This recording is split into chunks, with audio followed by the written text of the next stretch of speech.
আরাফের কথা শুনে রায়দা ঘাড় ঘুরিয়ে তাকায়। রায়দার টলমলে চোখ থেকে আরাফের বুকে মোচড় দেয়। আরাফ এগিয়ে এসে রায়দার সামনে দাঁড়ায়। দস্যু, আমি কি তোমায় আমার কোনো কথা দিয়ে কষ্ট দিয়েছি? আমাকে ক্ষমা করো রাই। আর কখনোই তোমাকে এসব প্রশ্ন করব না। আপনার দোষ নেই, সব দোষ আমার ভাগ্যের। এই জন্মে আমি আর আপনার সাথে কথা বলতে চাই না আরাফ। আপনি আর কখনোই আমার সামনে আসবেন না প্লিজ, এটা অনুরোধ আমার। হাত জোর করে কথাগুলো বলে রায়দা পিছনে করে হাঁটা দেয়। আরাফ মূর্তির মতো দাঁড়িয়ে রায়দার যাওয়ার পানে তাকিয়ে থাকে। পকেট থেকে একটা রিং বের করে সেটা মুঠোবন্দি করে ফেলে সে। আজকে কত স্বপ্ন নিয়ে এসেছিল রায়দাকে সব বলবে, কিন্তু রায়দার এমন ব্যবহারে সব মাথার ওপর দিয়ে চলে যায় তার। আরাফের মনে নানান প্রশ্ন উকি দেয়। তবে কি রায়দা অন্য কাউকে ভালোবাসে? না না, রায়দাকে দেখে কখনো মনে হয়নি রায়দা অন্য কাউকে ভালোবাসে। সকল প্রশ্নের উত্তর চাই আমার। বিড়বিড় করে কথাগুলো বলে রিংটা মুঠোবন্দি করে হাঁটা দেয় রায়দা যেখান থেকে গিয়েছে সেখান থেকে। রুমে ঢুকে রায়দা ফোন নিয়ে অর্ককে কল দেয়। আমার শরীর খারাপ লাগছে, জলদি এখান থেকে আমাকে বের কর। রায়দা বলে, ও শুধু আমার বন্ধু, আর কিছু না। মিনিগেটের সামনে অনেক ভিড় জমেছে, কীভাবে বের হবো বলো? তুই একটু কিছুক্ষণ ধৈর্য ধর, আমি গাড়িটা সাইডে এনে তোকে নিয়ে যাব। ফোনের অপর পাশ থেকে অর্ক জবাব দেয়। আমি আর এক মিনিটও থাকতে চাই না, প্লিজ বোঝার চেষ্টা কর। ঠিক আছে, আমি আসছি।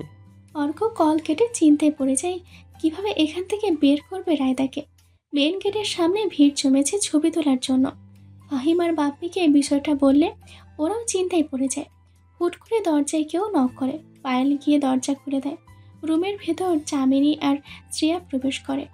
ওদের দুজনকে দেখে পায়েল কোনো রিয়াকশন না দিলেও দরজায় দাঁড়ানো রুবেলকে দেখে রেগে যায় সে। আপনি এখানে কি করছেন? এখন কি জামাই জুস ঢেলে দিতে এসেছেন? রুবেলের দিকে রেগে কথাগুলো বলে পায়েল। আমি আপনার সাথে দেখা করতে আসিনি, এসেছি আমার ছোট বোন রাইয়ের সাথে দেখা করতে। সরুন আমার সামনে থেকে। রুবেল পায়েলকে পাশ কাটিয়ে ঢুকে। কি ব্যাপার পায়েল, কিছু হয়েছে? আমার পায়ে তখন জুস ঢেলে দিচ্ছিল এই লোকটা। পায়েল রুবেলের দিকে আঙুল তুলে বলে, কী রে রুবেল, দিন দিন কি ছোট হচ্ছিস নাকি? তোর সাথে এমনটা করা তোর উচিত হয়নি। এক্ষুনি সরি বল মেয়েটাকে। জামিনী রুবেলকে ধমক দিয়ে বলে, তখনই তো সরি বললাম, আবার কয়বার সরি বলবো? উনি তো খুরুম পায়ে দিয়ে আমার পায়ে পাড়া দিছে, তখন যে আমি ব্যথা পাইছি সেটা কিছু না। রুবেল প্রতিবাদ করে বলে, আমি তো ইচ্ছে করে পায়ে পাড়া দিইনি, তারপরেও সরি বলেছি, কিন্তু আপনি তো জুস ঢেলে দিয়ে প্রতিশোধ নিয়েছেন। পায়েল রাগী স্বরে বলে রুবেলকে। আরে আপু সমস্যা নেই, রুবেল ভাই হয়তো ইচ্ছে করে করেনি। পায়েল বিষয়টা এখানেই মিটমাট করে ফেলার বাড়াস না। রায়দা পায়েলকে চোখ গরম করে বলে। পায়েল রায়দার কথায় চুপ হয়ে যায়, কিন্তু ভেতরে ভেতরে রুবেলের প্রতি তার রাগ উপচে পড়ছে। কেমন আছো রাই? তোমার পারফরমেন্স দারুণ ছিল। আশা করি আমার বিয়েতে তুমি সুন্দর সুন্দর পারফর্ম করবে। শোনো, তোমার পুরো গ্রুপ নিয়ে আমার বিয়ের সকল অনুষ্ঠানে আসবা। জামিনী গিয়ে রায়দাকে জড়িয়ে জিজ্ঞেস করে, আমি ভালো আছি আপু, আমরা অবশ্যই তোমার বিয়েতে আসবো। দুজনে তোমার সেই বান্ধবী যাদের কথা বলছিল আমাকে। হ্যাঁ আপু, এই হলো পায়েল আর এই হলো রুহি। রায়দা হেসে বলে। রায়দার কথা মতো পায়েল আর রুহি এগিয়ে এসে জামিনীর সাথে আলাপ করে। শ্রেয়া একপাশে দাঁড়িয়েছিল চুপ করে। পায়েলই গিয়ে তার সাথে কথা বলে প্রথমে। শ্রেয়াও পরে হেসে কথা বলে। রাই, পেছনের গেট দিয়ে বের হওয়ার ব্যবস্থা করতেছি, তোরা আয়। বাপ্পি বলে। বাপ্পির কথা শুনে রায়দা জামিনীকে ছেড়ে নিজের ব্যাগ হাতে নেয়। অর্ক আর ফাহিম কোথায়? রায়দা জিজ্ঞেস করে। ওরা নিচে আছে, আমাকে বলল তোদের তিনজনকে গাড়িতে নিয়ে বসাতে, তারপর ওরা আসবে। বাপ্পি বলে। আপু আমি চলি, পরে দেখা হবে। ভালো থেকো আর কল দিও আমায়। রায়দা জামিনীর হাত ধরে বলে। চলো রাই, আমি এগিয়ে দিচ্ছি তোমাদের। রুবেল কথাটা বলে ওঠে। রুবেলের কথা শুনে পায়েল আগেই রুম থেকে বের হয়। রায়দার জামিনীর সাথে কথা বলতে বলতে রুম থেকে বের হলে দেখা হয় আরাফের সঙ্গে। আরাফ রায়দাকে খুঁজতে খুঁজতে এখানে এসেছে। সকলকে দেখে আরাফ চুপসে যায়। রায়দা একবার আরাফের দিকে তাকিয়ে চোখ সরিয়ে হাঁটা দেয় সে। আরাফ অসহায়ের মতো রায়দার যাওয়ার পানে তাকিয়ে থাকে। হাতের মুঠোতে রাখা আংটিটা পকেটে ভরে নেয় সে। রায়দা, রুহি, পায়েল, বাপ্পি গাড়িতে উঠে বসে। কিছুক্ষণ পর অর্ক আর ফাহিম আসে। ওরা গাড়িতে উঠে বসলে ড্রাইভার গাড়ি স্টার্ট দেয়। বাকিরা কথা বলতে থাকে, কিন্তু রায়দা মুখ ভার করে রাখে। ফোন বেজে উঠলে রায়দা দেখে সায়ন কল দিয়েছে। কল কেটে রায়দা ফোন সাইলেন্ট করে দেয়। একটু পর সায়ন আবারও কল দেয়, পরপর কয়েকবার কল দেয়, কিন্তু রায়দা কল রিসিভ করে না। রায়দার বাসার সামনে যখন গাড়ি থামে তখন রাত 10টা বাজে প্রায়। গাড়িতে এখন শুধু ড্রাইভার রায়দা, পায়েল আর অর্ক আছে। বাকিরা নিজেদের বাসার এলাকায় নেমে গেছে। অর্কের বাসা ফেলে এসেছে, কিন্তু অর্ক নামেনি। সে রায়দাকে বাসায় পৌঁছে দিয়ে নিজের বাসায় যাবে। রায়দা গাড়ি থেকে নেমে হাত নাড়িয়ে দুজনকে বিদায় দেয়। গাড়ি চলে গেলে বিল্ডিংয়ে ঢোকে সে। লিফটে উঠে চলে আসে 4 তলায়। বাসার কলিং বেল চাপ দিতেই মর্জিনা খালা দরজা খোলে। রায়দা কোথাও না তাকিয়ে নিজের রুমের দিকে যায়। রুমের তালা খুলে ভিতরে ঢুকে দরজার লাগাতে নিলে রওশনারা রুমে প্রবেশ করে। রায়দা থেকে পাত্তা না দিয়ে ড্রেসিং টেবিলের সামনে বসে মেকআপ রিমুভ করতে শুরু করে সে। রওশনারা গম্ভীর মুখে রায়দার কার্যকলাপ দেখতে থাকে। কিছু বলবে? এভাবে তাকিয়ে আছো, মনে হচ্ছে আমি শিকার আর তুমি শিকারী। সুযোগ পেলেই হামলে পড়বে আমার উপর। তোমার চোখ মুখ দেখে মনে হচ্ছে কিছু একটা বলতে যাচ্ছ তুমি। মেকআপ তুলে রওশনারাকে জিজ্ঞেস করে রায়দা। তুই বিয়ে করেছিস, এটা কি সত্যি? গম্ভীর মুখে প্রশ্ন করলো রওশনারা। রওশনারার মুখে এমন প্রশ্ন শুনে রায়দা বিচলিত হয় না।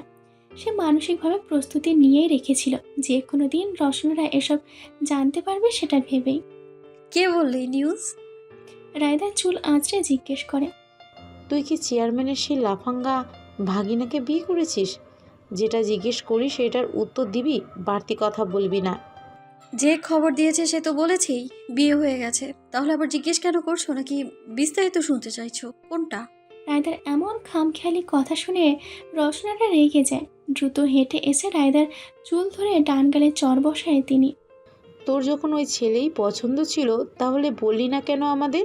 সেই সময়ই আমার সন্দেহ হয়েছিল ওই ছেলের সাথে তোর প্রেম আছে। না হলে ছেলের ঠেকা পড়েছে নাকি তোর পিছনে পিছনে ঘুরবে? এত বছর ধরে প্রেম করলি, কিন্তু এমন ভাব করেছিস যেন তুই সাধু। বিয়ে যখন ওই ছেলেকেই করতে চাচ্ছিলি তখন এত নাটক করলি কেন গ্রামবাসীর সামনে? এই বিষয়ে আমি আপনার সাথে কোনো কথাই বলতে চাই না। রায়দা রওশনারার সামনে থেকে সরে ওয়াশরুমে যেতে নিলে রওশনারা রায়দার চুল টেনে ধরে। বিয়ে করছিস আমাদের জানানোর প্রয়োজন মনে করলি না? বিয়ে না হলে জানতামই না ওই ছেলের সাথে তোর প্রেম চলে। এখন বুঝলাম হুটহাট করে বন্ধুদের সাথে তোর এত ঘোরা হতো কিসের। আসলে তুই বন্ধুদের নাম করে ওই ছেলের সাথে ঘুরতি। রওশনারার মুখে আজে বাজে কথা শুনে রায়দা আর মেজাজ ধরে রাখতে পারে না, চিৎকার করে ওঠে। অনেক হয়েছে তোমার ফালতু কথা, চুপ করো এখন। যা জানো না তা নিয়ে দয়া করে কিছু বলবে না। বের হও আমার রুম থেকে এক্ষুনি। দরজার দিকে ইশারা করে রায়দা বলে। রায়দার কথা শুনে রওশনারা আর চেতে যান। আবারও রায়দার ডান গালে আবার চড় দেন। ছি ছি, তোর মতো মেয়ে আমি পেটে ধরেছি ভাবলেই এখন আমার কেমন লাগে। আমি তো আগেই জানতাম তুই আমাদের মুখে চুনকালি দিতে জন্ম নিচ্ছিস। আমার ওই লোকটার সাথে কোনো সম্পর্ক ছিল না, আর না এখন আছে। বিয়েটা হয়েছে শুধুমাত্র গ্রামের লোকদের কারণে। আমি তো বিয়ে করতেই চাচ্ছিলাম না, জোর করে বিয়ে পড়ানো শুরু করে শেষে খালামণির কথায় আমি কবুলটা বলি। যেই বিয়েতে আমার মত ছিল না সেই বিয়ে আমি মানি না। তোর বাপ আসুক আজকে, তারপর তার আদরের মেয়ের কীর্তি শুনে বিচার করবে। রওশনারার কথার মাঝে কলিং বেল বেজে ওঠে। মর্জিনা খালা গিয়ে দরজা খুলে হুড়মুড়িয়ে রায়দার রুমে মান্নান রাফায়েত প্রবেশ করে। কি হয়েছে? কল দিয়ে কান্নাকাটি করছিলে কেন তখন? স্ত্রীকে প্রশ্ন করে মান্নান রাফায়েত। তোমার মেয়ে ঘুরতে গিয়ে বিয়ে করে ফিরেছে, তাও এমন এক ছেলেকে যার চরিত্রের সমস্যা। মাইমুনা আজকে আমাকে কল দিয়ে সব বিস্তারিত বলেছে। রাতের বেলা নাকি তোমার মেয়ে ওই ছেলের সাথে আপত্তি করা অবস্থায় ছিল, তখন গ্রামবাসী ধরে বিয়ে পড়িয়ে দেয়। আর সেই কথা তোমার মেয়ে আমাদের জানায় নাই। রওশনারা রেগে বলতে থাকেন কথাগুলো। একদম সায়নের চরিত্র নিয়ে বাজে কথা বলবে না। ও হয়তো একটু পাগলামো বেশি করে, কিন্তু ওর চরিত্র যথেষ্ট ভালো। তোমার বোন বানিয়ে বানিয়ে বললো আর তুমি বিশ্বাস করে নিলে। বিয়েটা একটা অ্যাক্সিডেন্ট ছিল, না এটা আমার হাত ছিল আর না সায়নের। কোনো কিছু না জানি সেই বিষয়ে নাক গলাবে না। রওশনারার কথার বিপরীতে বলে রায়দা। এখন ওই ছেলে ভালো হয়ে গেছে, একেবারে তুলসী পাতা। যা তাহলে ওই ছেলেকে বল ওর বাসায় তোরে নিয়ে আমাদের ঘাড় থেকে যেন বোঝা নামায়। রায়দার দিকে তেড়ে গিয়ে বলে রওশনারা। মান্নান রাফেদ রওশনারাকে থামায়। রায়দাকে সাইডে নিয়ে বিস্তারিত জিজ্ঞেস করে। তুই আমাকে বিস্তারিত বল কি হয়েছে। রায়দার কথার কোনো জবাব দেয় না। মান্নার রাফায়েত জিজ্ঞেস করে, কি হলো বল সব। রায়দার বাহু ধরে মান্নান রাফেদ জিজ্ঞেস করে। কি করে জবাব দিবে? ওর মুখে আছে নাকি? রওশনারা মুখ বাঁকিয়ে বলে। আরেকটা কথা বলে এই বাসা থেকে আমি বেরিয়ে যাব, আর ফিরবো না, এটা বলে দিলাম আমি। রায়দা দাঁতে দাঁত চেপে বলে। বের হ আমার বাসা থেকে, এখনই বের হবি। তুই একটা আপদ আমাদের ঘাড়ে। তোর জন্মের পরেই যত দুঃখ কষ্ট আছে আমার জীবনে আসছে। জন্মের সময় নিজের দাদাকে খাইছিস, এরপর দাদিকে খাইছিস, আমি শিওর আমার পোলাটারেও তুই খাইছিস। আমার বাপের বাড়ি গেলি, আমার বাপটারেও খাইলি। তুই একটা অপায়া মেয়ে।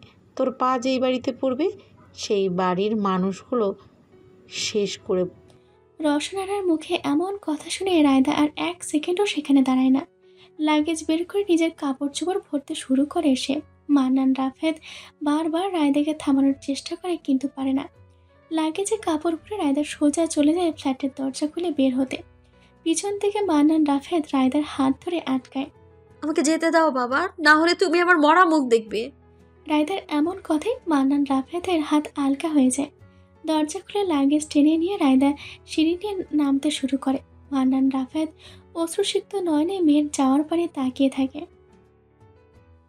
রায়দা বাসা থেকে বেরিয়ে যেতেই রওশনারা রায়দার বিছানায় বসে থাকে। মান্নান রাফেদ এসে স্ত্রীর পাশে বসে। তোমার কি মনে হয় না শুধুমাত্র তোমার খামখেয়ালি আচরণের কারণে মেয়েটা এমন হয়ে গেছে? একবার চিন্তা করো মেয়েটা কি ছিল আর কি হয়ে গেল।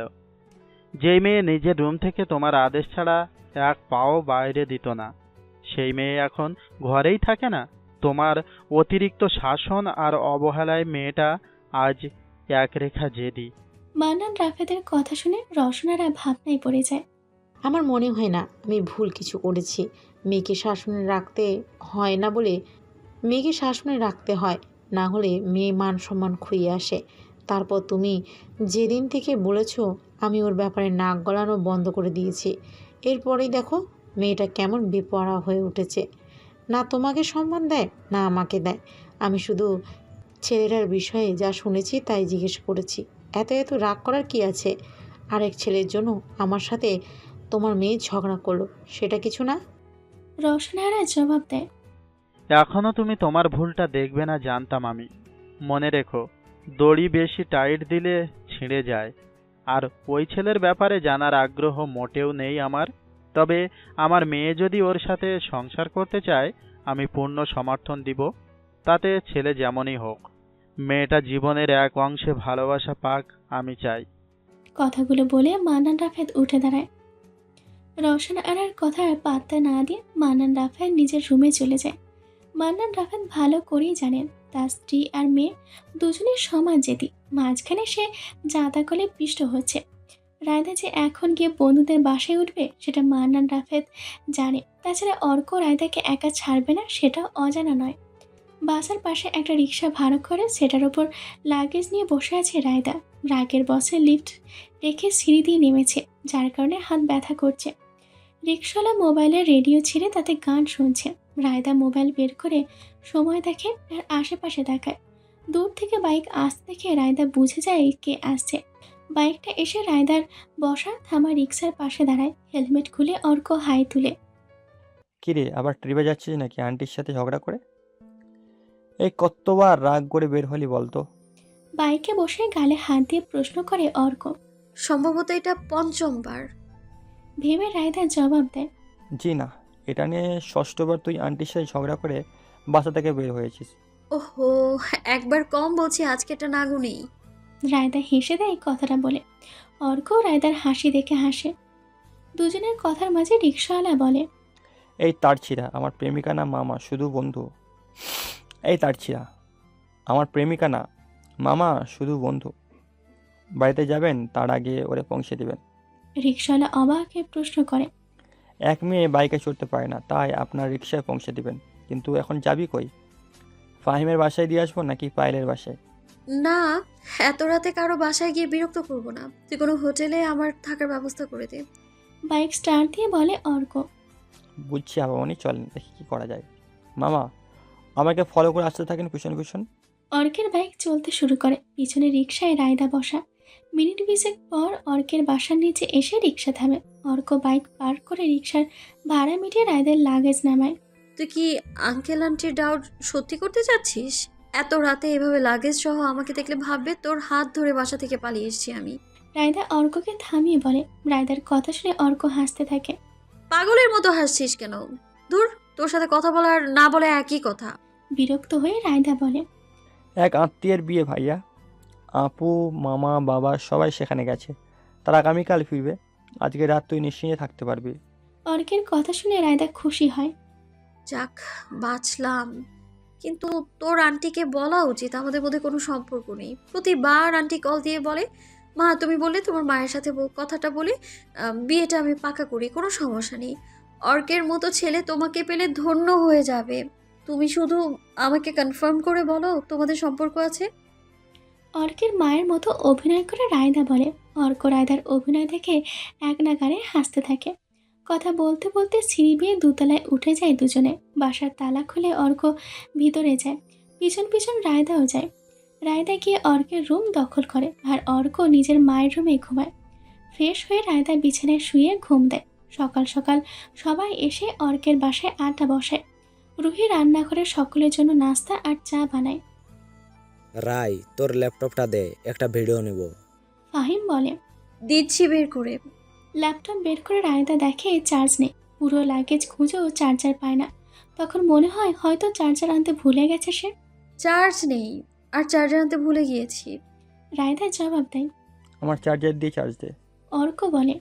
না না, আমি আমার চার্জার ছাড়া চার্জ দেই না, এখনই গিয়ে চার্জার আনবো।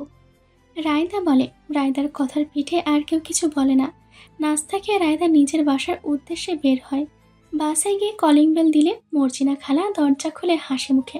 রায়দাকে দেখে মর্জিনা খালার হাসি মুখ মিলিয়ে যায়। মর্জিনা খালার আচরণে রায়দা বিরক্ত হলেও তাকে পাশ কাটিয়ে ঘরে ঢুকে। ড্রয়িং রুমের সোফায় তাকিয়ে রায়দা দেখে কেউ উল্টো দিকে ঘুরে বসে আছে। রায়দার বাবা মা বিপরীত পাশের সোফায় বসা ছিল। তারা রায়দাকে দেখে অবাক হয়। রায়দার বাবা মায়ের চেহারার অবস্থা দেখে সোফায় বসা মানুষটা ঘাড় করে পিছনে তাকায়। রায়দাকে দাঁড়িয়ে থাকতে দেখে তার মধ্যে কোনো ভাবান্তর দেখা যায় না। সোফায় বসা মানুষটাকে দেখে চোখ বড় বড় হয়ে যায় রায়দার। রায়দার হুঁশ আসলে দ্রুত পায়ে হেঁটে নিজের রুমে চলে যায়। ল্যাপটপের চার্জার খুঁজে নিয়ে বের হতে গেলে রুমে মানুষটা প্রবেশ করে। দরজার ছিটকিনি লাগিয়ে রায়দার দিকে ঘুরে দুই হাত ভাঁজ করে বুকের উপর রাখে। নেভি ব্লু রঙের ব্লেজারের ভেতর সাদা শার্টে মানুষটাকে অনেক আকর্ষণীয় লাগছে রায়দার কাছে। চোখ তুলে একবার তাকিয়ে চোখ নামিয়ে ফেলে সে। কি করছিস রাই? এভাবে কাউকে দেখা ঠিক না। বিড়বিড় করে রায়দা বলে। কোথায় ছিল সারা রাত? আমাকে কল দিতা, এসে তোমার শ্বশুরবাড়ি নিয়ে যেতাম। সায়ন জিজ্ঞেস করে। শোন, আমি বের হব। রায়দা বলে। হ্যাঁ, আমি তো সরেই আছি, দরজাগুলো বের হও না, না করেছে কে? সায়ন দরজা থেকে সরে দাঁড়িয়ে বলে। ঢোক গিলে রায়দা ধীর পায়ে গিয়ে দরজার সামনে দাঁড়ায়। পাশে দাঁড়িয়ে সায়ন রায়দার দিকে তাকিয়ে আছে। সায়নের দিকে না তাকিয়ে দরজার ছিটকিনিতে রায়দা হাত রাখে। রায়দার হাতের ওপর সায়নও হাত রাখে।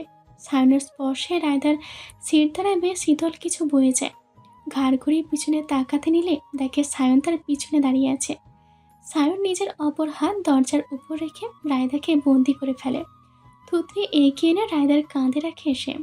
দরজা খোলো, শ্বশুর শাশুড়ি দেখুক আমাদের মাখো প্রেম। শাশুড়ি জিজ্ঞেস করেছিল আমাদের আগে প্রেম ছিল কিনা। আমি তো এক কথায় বলে দিয়েছি, প্রথম দিন থেকে আমাদের প্রেম চলছে। আমার তাড়া আছে, আপনি দয়া করে আমাকে এখন বিরক্ত না করে যেতে দিন। রায়দার কথায় সায়ন পাত্তা দেয় না। মুখ তুলে রায়দার ডান গালে কয়েকটা চুমু খায় সে। রায়দা ছিটকিনি থেকে হাত ছড়িয়ে ঘুরে দাঁড়ায়। আপনি তো আসলেই অসভ্য, কথা বলে শুনেন না কেন আপনি? রায়দার ডান হাত দিয়ে সায়নের ওষ্ঠ চেপে ধরে বলে। সায়ন দুষ্টু হেসে রায়দার হাতের তালুতে চুমু খায়। রেগে রায়দা হাত ছড়িয়ে ফেলে। তুমি কি শুধু ল্যাপটপের চার্জার নিতে আসছো? রায়দার হাতের দিকে ইশারা করে জিজ্ঞেস করে সায়ন। আপনাকে জবাব কেন দিব? আপনাকে আমি বর মানি না, তাই অধিকারও নেই আপনার। সায়ন নিজের দুই হাত তুলে রায়দার গালে রাখে। চোখ তুলে রায়দা সায়নের চোখের দিকে তাকায়। মা বাবার সাথে এত রাগ ভালো না রে, তারা যতই ভুল করুক না কেন তোমার উচিত মাফ করে দেয়া। কোনো মানুষের ভুলের ঊর্ধ্বে নয়। শ্বশুরমশাই বলল তুমি নাকি আমার বিষয়ে ঝগড়া করে বাসা থেকে বের হয়েছ। দেখো, মুখে মুখে বলো বর মানি না, কিন্তু আমার জন্য একটু হলেও তোমার ভেতর অনুভূতি রয়েছে। শেষের কথাগুলো জড়ানোর স্বরে বলে সায়ন। সায়নের কথাগুলো শুনে রায়দা কি জবাব দিবে ভেবে পায় না। একটু পর রায়দাকে ছেড়ে শান সরে দাঁড়ায়। ছাড়া পেয়ে দ্রুত দরজার ছিটকিনি খুলে রায়দার রুম থেকে বের হয়। মান্নান রাফেদ ড্রয়িং রুমের সোফায় বসা ছিল। রায়দাকে রুম থেকে বের হতে দেখে বসা থেকে উঠে মেয়ের সামনে এসে দাঁড়ায়। রায়দার সামনে গিয়ে বলে মান্নান রাফেদ। রায়দা জবাব দেয়। ঘড়ির দিকে তাকিয়ে মান্নান রাফেদ বলে। সায়নকে জামাই বলায় রায়দা ভীষণ অবাক হয়। এত জলদি কিভাবে বাবাকে পটিয়ে ফেললো বুঝলাম না। লোকটা কি জাদু জানে নাকি? বিড়বিড় করে নিজেকে জিজ্ঞেস করে রায়দা। আমি তো এখনই বের হব। পিছন থেকে সায়ন জবাব দেয়। রসনারা মুখ গোমরা করে বসে আছে আর সবার কথা শুনছে। সে যে এসব পছন্দ করছে না তাকে দেখেই বোঝা যাচ্ছে। রসনারার গোমরা মুখ রায়দার চোখ এড়ায় না। সে বুঝে যায় মা কেন গোমরা মুখ করে রেখেছে। রসনারাকে জব্দ করতে রায়দা ফোন দিয়ে আটে। বাবা আমি বের হলাম। আর আপনি তো গাড়ি নিয়ে এসেছেন রাইট? আমাকে নামিয়ে দেন তাহলে। সায়নের দিকে ঘুরে মিষ্টি সুরে বলে রায়দা। রায়দার এমন কথায় সায়ন আশ্চর্য হয়। রসনারা চোখ মুখ আরও কালো করে ফেলে। আমি তো এখনই বের হব আপনার মেয়ের সাথে। হ্যাঁ চলো। সায়ন জবাব দেয়। মান্নান রাফাতের থেকে বিদায় নিয়ে সায়ন বের হয়। পিছন পিছন রায়দাও বের হয়ে লিফটে দুজনে ওঠে। যাক, মনে হচ্ছে জামাইটা ভালোই, আর মেয়েও জামাইকে পছন্দ করে। দুজনে যাওয়ার পরে তাকে মান্নান রাফেদ বলে ওঠে। আমার তো এই ছেলেকে একদম ভালো লাগেনি। তোমার মেয়ে কি দেখে যে প্রেম করেছে কে জানে। কথাগুলো বলে রসনারা। শোনো, প্রথমে দর্শনদারি, তারপর গুণ বিচারি। ছেলেটাকে দেখে আমার কোনো দিক দিয়ে রায়দার অযোগ্য মনে হয়নি। এখন খোঁজ নিয়ে দেখি ছেলের পরিবার এবং চরিত্র কেমন। যদি সব ঠিকঠাক থাকে তাহলে আমার আপত্তি নেই। মান্নান রাফেদ বলে। মান্নান রাফেদ চলে যান রুমে অফিসের জন্য তৈরি হতে। লিফট থেকে নেমে রায়দা কোনো দিকে না থেকে সোজা হাঁটতে থাকে। সায়ন দৌড়ে গিয়ে রায়দার হাত ধরে। কি হলো, হাত ছাড়ুন। বিরক্ত হয়ে বলে রায়দা। তুমি না বললে তুমি ড্রপ করে দিতে, তাহলে গাড়ি রেখে যাচ্ছ কোথায়? সায়ন জিজ্ঞেস করে। ওইটা বলেছি বাবার বউকে জব্দ করতে। উনি আমায় পছন্দ করেনি, আর ওনার অপছন্দের জিনিসই আমি করি ওনাকে খেপাতে। এখন আমার হাতটা ছাড়ুন, তাড়া আছে আমার। সায়নের থেকে হাত ছাড়ানোর চেষ্টা করে বলে রায়দা। যেমন শাশুড়ি তেমন হলো তার মেয়ে। মিথ্যা বলেছে যখন, সেটা সত্যি করে দিই, নাহলে পাপ হবে। আর আমার বউয়ের পাপ হোক সেটা আমি চাই না। আপনি গাড়ি বের করে এইদিকে আনুন, আমি দাঁড়িয়ে আছি। যান জলদি, সময় কম। রায়দার কথা মতো হাত ছেড়ে সায়নকে গাড়ি স্টার্ট দিয়ে আনে।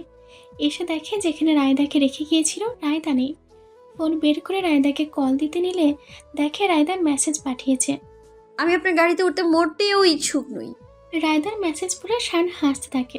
গাড়ি ঘুরিয়ে অফিসের রাস্তা ধরে এসে রিক্সা এসে থামে ভার্সিটির সামনে। ভাড়া মিটিয়ে রায়দা পায়েলকে কল দেয়। কল পেয়ে পায়েল, অর্ক, বাপি ভার্সিটি থেকে বের হয়। বাকি দুইজন কই? রায়দা প্রশ্ন করে। রুহি তো অফিসে গেছে, আর আন্টিকে ডক্টরের কাছে নিয়ে গেছে ফাহিম। পায়েল জবাব দেয়। ওকে, সমস্যা নেই, আমরাই দেখতে শুরু করি। রায়দা জবাব দেয়। তোর কি মনে হয় এই মাসের মাঝে তোর ফ্ল্যাটে কেউ ভাড়া দিবে তোর সিঙ্গেল দেখে? বাপি প্রশ্ন করে। বলবো বিয়ে করছি কিন্তু স্বামী বিদেশ। শাশুড়ি অত্যাচার করে, তাই আলাদা বাসা নিতে বলেছে স্বামী। রায়দা জবাব দেয়। রায়দার কথা শুনে তিনজনেই বিষম খায়। তুই বললি আর মানুষ বিশ্বাস করবে? বাপ্পি বলে।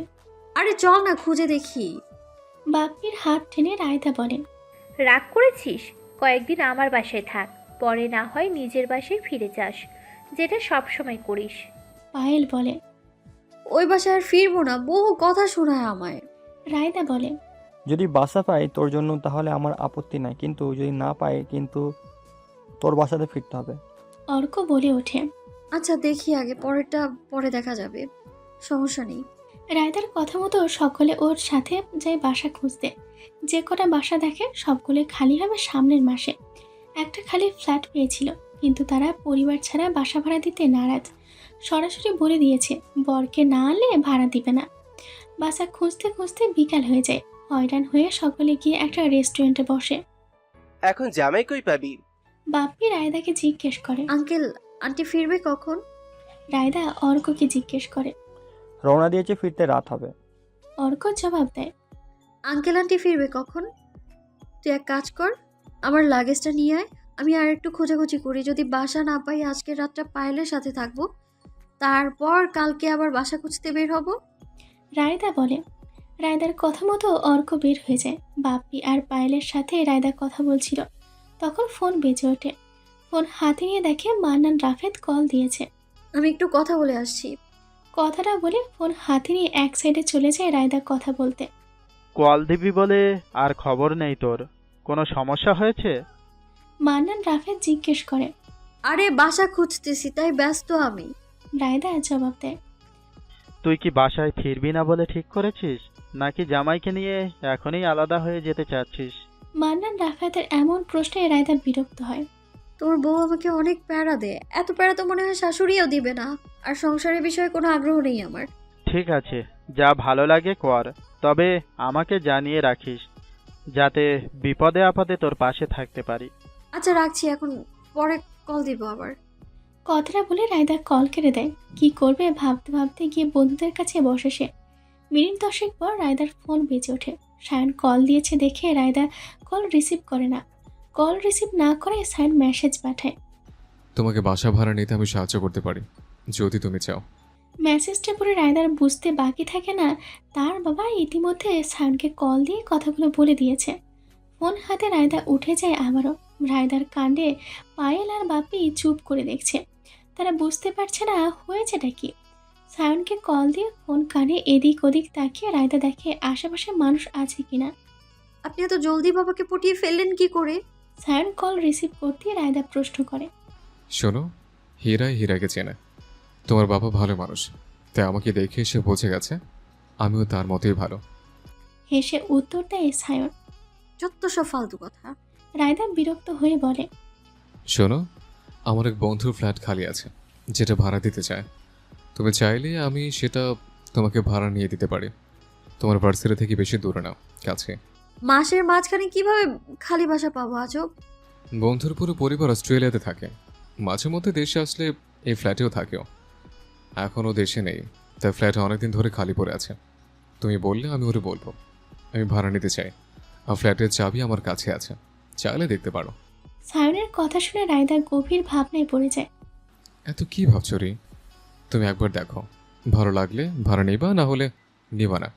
তাছাড়া বন্ধুদের বাসায় সবসময় থাকা কেমন দেখায়? তোমার মান সম্মানের কথা ভেবেই বললাম।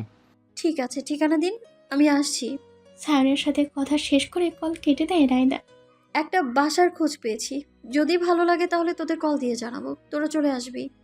বাপ্পি আর পায়েলকে বলে রায়দা। আমরাও সাথে যে দেখার জন্য। বাপ্পি বলে। না না, আমি আগে দেখে নিই, কষ্ট করতে হবে না তোদের। কথাটা বলে রায়দা রেস্টুরেন্ট থেকে বের হয়ে যায়। সন্ধ্যার দৃষ্টিতে পায়েল রায়দার যাওয়ার পরে তাকায়। ফোন বের করে অর্ককে কল দিয়ে বলে সব। সায়ন দরজার লক খুলে ভেতরে প্রবেশ করে। পিছন পিছন রায়দাও প্রবেশ করে। সুইচ বোর্ড হাতড়ে সায়ন রুমের লাইটের সুইচ দেয়। চোখে হঠাৎ আলো পড়ে রায়দা চোখ বন্ধ করে ফেলে। আলোর বিপরীতে ঘুরে চোখ খুলে রায়দা।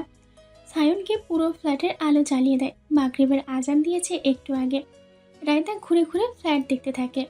বেডরুমে গিয়ে দেখে বিশাল একটা বেড, ছোট্ট একটা আলমারি রয়েছে। বেডরুমে বারান্দা পেয়ে রায়দা চলে যায় বাইরের দৃশ্য দেখতে। 8 তলা থেকে শুধু আশেপাশের বিল্ডিং আর মেন রোড দেখা যাচ্ছে। ব্যস্ত রোড দিয়ে বিভিন্ন গাড়ি চলেছে আপন গতিতে। রায়দার কাছে এ দৃশ্য মন্দ লাগেনি, তবে বারান্দায় গ্রিল না দিয়ে খোলা রাখলে সে বেশি খুশি হতো। বারান্দা থেকে বের হয়ে কিচেনে দেখতে যায় সে। কিচেনে কিছু হাঁড়ি পাতিল, গ্লাস, প্লেট ছাড়া একটা ফ্রিজ পায়, যেটা চলমান রয়েছে। ফ্রিজ খুলে পানির বোতল ছাড়া কিছুই পায় না, তবে চলমান দেখে সন্দেহ হয়। ফ্রিজ বন্ধ করে পিছনে ঘুরলে দেখে সায়ন পকেটে হাত দিয়ে দাঁড়িয়ে আছে। রায়দা প্রশ্ন করার আগেই সায়ন বলে ওঠে। ফ্ল্যাটের চাবি আমার কাছে, তাই মাঝে মধ্যে এসে থাকে। ফ্রিজ তো ইলেকট্রনিক ডিভাইস, তাই চালু করে রেখেছে যাতে নষ্ট না হয়। রায়দা নিজের না করা প্রশ্নের উত্তর পেয়ে রান্নাঘরের পাশের রুমটায় যায়। এই রুমটা বেডরুম থেকে ছোট, তবে এই রুমে কোনো আসবাবপত্র নেই। রুম থেকে বেরিয়ে ড্রয়িং রুমে চোখ বোলায়, যেখানে শুধু 2টি সিঙ্গেল সোফা আর টি টেবিল রয়েছে। একটা সোফায় রায়দা বসে পড়ে, অপর সোফায় সায়ন বসে। আপনার বন্ধু কি এখানে একা থাকতো? এখানে যা আসবাবপত্র আছে তাতে তো সিঙ্গেল মানুষের জন্য। রায়দা সায়নকে প্রশ্ন করে।